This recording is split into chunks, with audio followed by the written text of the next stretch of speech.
is the detective, three people in the car and you knew one of them. And do you know more than one? And then he says, huh? Yeah. And then he said, it ain't that. I mean, you can get the answer. I don't want the wrong person locked up without, who knows whether the face told the story of it being somebody close that you trusted. That's potentially confusing. That's fine, Your Honor. So that part's out.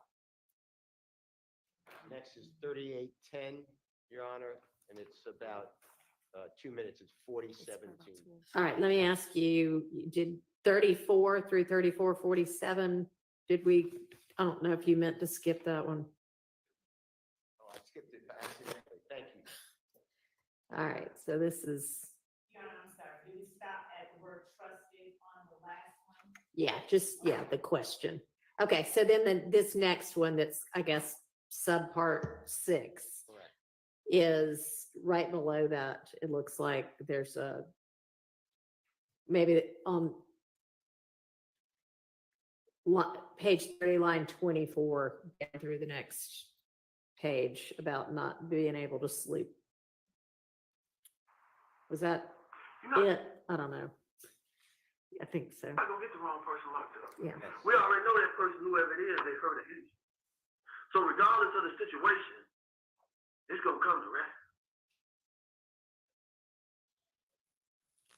I just want you to be able to sleep at night. Now all the other stuff that we got going on, and you probably not gonna sleep because of the situation that's going on. Sounds like someone's out to get Woody. Why? Somebody come to the house. No, they checking. We're waiting eventually. Some of the stuff that we saw out there, we know that they know. One way or another. Because you shot back. Okay, what stress you out, man? What stress you at?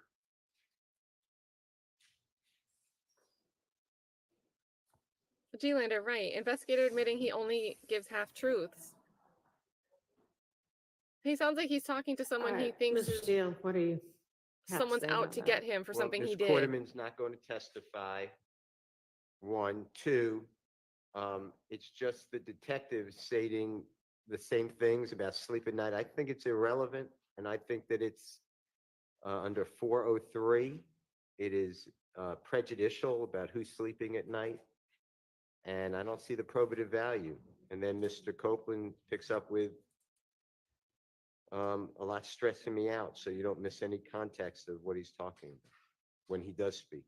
All right, what's the state's response? Your Honor, state's position is Mr. Copeland kept staying on the stand multiple times. The police were out to get him. The police were out to get him. And I think him telling him this information, it shows that the police were never out to get him.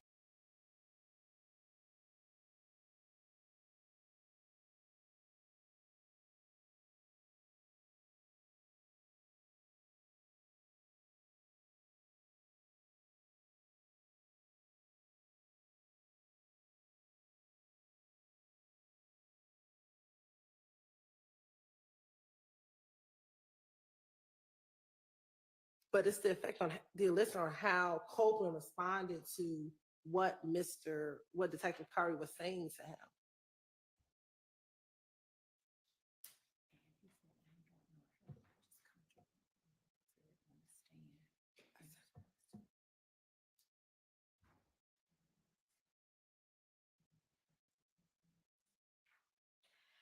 I mean, I don't think that's being offered for its truth of whether the detective cared at all, whether Mr. Copeland slept at night. I think this is just given context to all of what he's now testified differently to. So I will allow that over the hearsay objection, confrontation objection as well. 3810 through 4017 is number 7. Thank you. Well, you know what?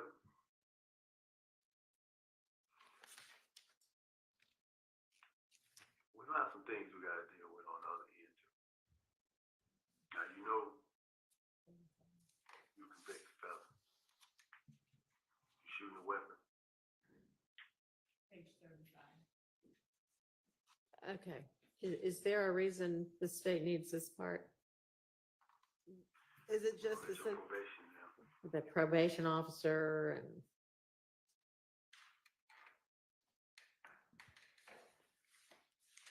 I mean, we need the weapon part, he's already testified to. right, so we don't need like who his probation officer is, but we do. Right. We do need the, Yeah, Mr. Steele, can you be a little more specific about what part you feel like should be redacted? Yes, I think it's on page, starting page 35. Okay, I'm just.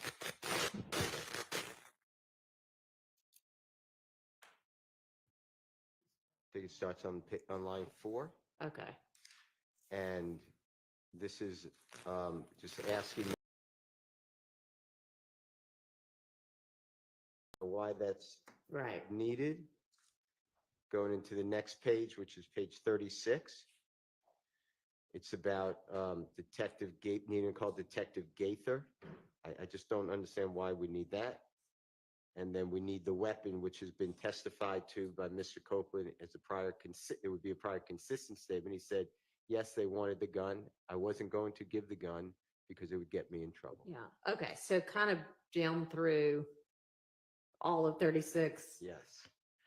All right, that doesn't look like a prior inconsistent statement. He did say that they wanted the gun and he didn't feel like giving it to them. And the part about him being on probation, I think I am gonna grant. so the only part that we would want, Your Honor, is Mhm.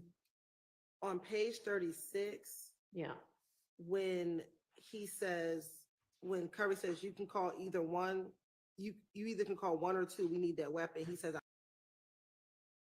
I'll call Gaither, because I think his testimony, he says that Gaither's always out to get him. And I believe I had a lot of questioning where I said, but when you were in trouble, you will always call Gaither. And I do believe that there is some value in the jury seeing his demeanor when talking about Gaither. Back in 2015, he didn't think that she was his enemy, at least during these interviews. So we would ask for a line, 12 through 14. yes, from 12 through 14.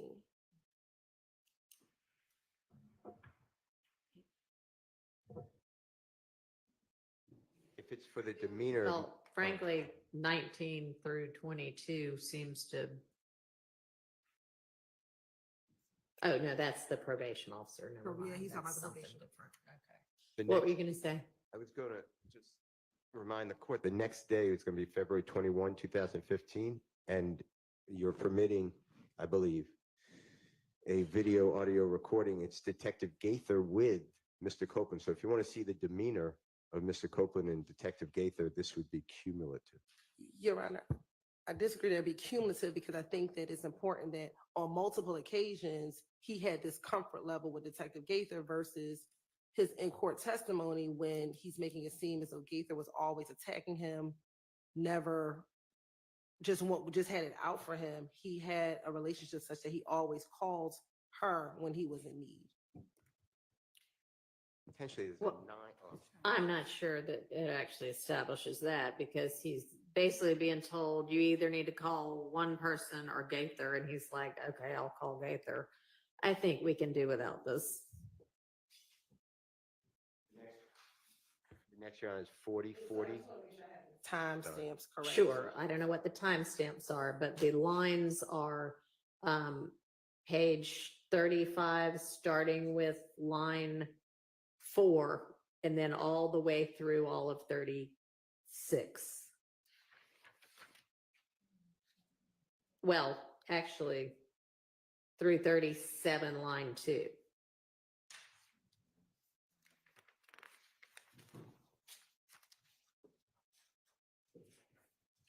Okay, Mr. Steele, next. 40, 40 through 41, 20, once we find it. All right.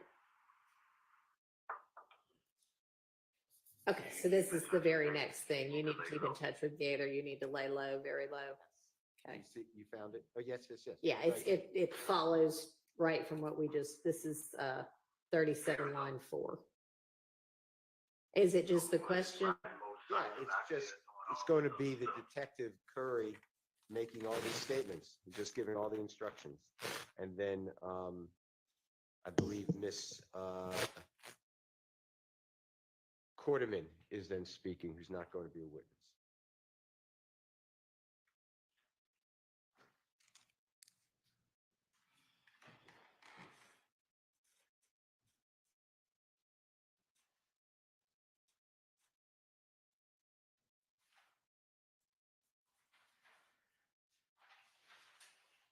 So you're saying, sorry, 37 line 4 through I'm taking it up to, however long she's talking, maybe 38 line 8. um, I'm thinking, I don't know, I'm asking Mr. Steele, he's looking. Well, I don't know, it may go further than that. well, there's just a lot of HUDs. There's not really much of anything Correct. getting said. That's true. Goes up to, I believe it's going to go up to 41. All right, and that'll encompass your item number 9 also, or no? Yes, okay. No, that should not be. No? Okay.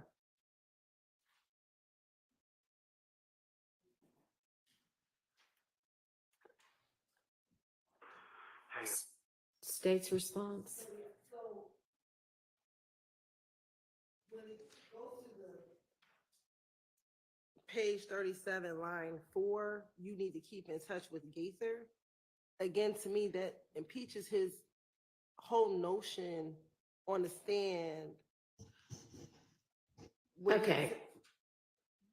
Just that you need to keep in touch with Gaither, or you can make this argument about the whole, No, so there's other portions. We won't object to the you need to lay low okay. portion of it. I know somebody close to you, it hurts. We can take that out. However, when he begins to ask Deshawn if she knows who the person is, which is page 37, line 21, and she says, by the time I looked at their room down their window, they had already started shooting. When we go over to page 38, Curry asks, is there anyone you let come over to the house recently that normally ain't been there? And then she says, nah. Then Copeland says, tell him who's been there. He's talking about Tay. So here we believe that is relevant because he said that he didn't know who he was. And so that would be impeachment from line 10. That would be a prior inconsistent statement, excuse me, from line 10 all the way through page 39, because he's encouraging, he being Copeland is encouraging Quarterman to tell Detective Curry who it is. And then on page 39, she eventually says Tay, who is there. So all of that is a contradiction to, would be a prior inconsistent statement. All right, so let's take that a bit at a time. So the 37 line 4 down through 38 line 8, I'm going to rule out. So this part about Copeland essentially saying, okay, let's go ahead and be honest about who's there. And it's not so much her responses as it is him knowing and wanting, I guess, to be honest about who had been there. Is that your argument? Yes, Your Honor. Okay. Mr. Steele? I'll just maintain my position. All right. I will permit that portion. Would you honor give the line numbers, please? So it would be 38 line 7? No, 10 through, you tell me, Miss Hilton, where it. Well, I'm sorry, Your Honor, probably 5, because probably need to understand why he says, tell him who's been there. So we would probably need to question anybody you let come over to the house recently that normally ain't been there. Okay, And if she says not, then he says, tell him who's been there. okay, all right. All right. So 38 line 5 through the end of 39, 40 line 2, 40 line 4. 42, because then he just goes into Okay. who's his brother. All right, so that part is okay. And the part of the court excluded. Yeah. Okay, what's our next item? So,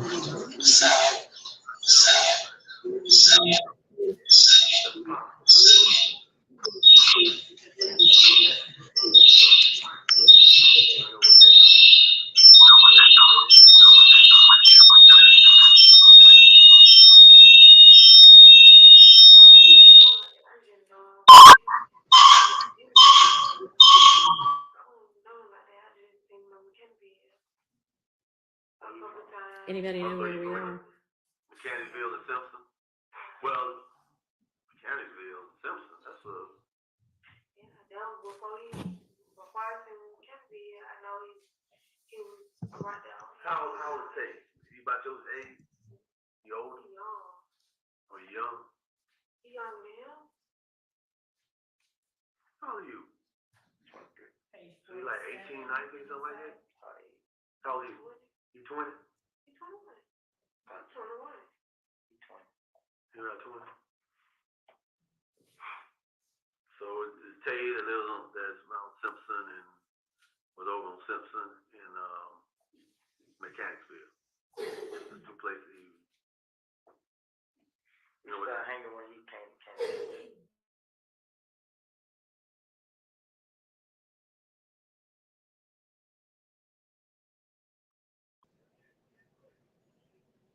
hello?